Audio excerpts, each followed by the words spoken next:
Jawa Barat termasuk salah satu provinsi penyumbang angka kemiskinan menurut data dari Badan Perencanaan Pembangunan Daerah. Hal itu lalu dikomentari oleh Wakil Ketua DPRD Jawa Barat Ono Surono di sela kunjungan rumah duka korban longsor Gunung Kuda di Indramayu, Jawa Barat. Menurutnya, Gubernur Jawa Barat Deddy Mulyadi belum serius dalam mengatasi kemiskinan.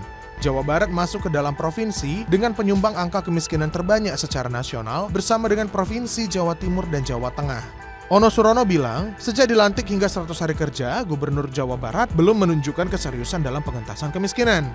Betul, jadi program-program kemiskinan itu sampai saat ini juga kita masih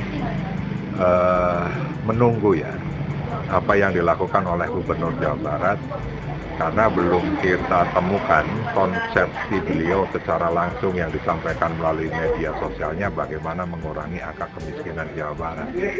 Beliau saat ini atau kemarin setelah dilantik masih konfrontasi bagaimana membongkar bangunan-bangunan liar, bagaimana terkait dengan masalah pendidikan, terus apalagi ada beberapa hal ya, tapi belum menyentuh bagaimana menangani angka kemiskinan di Jawa Barat yang cukup besar.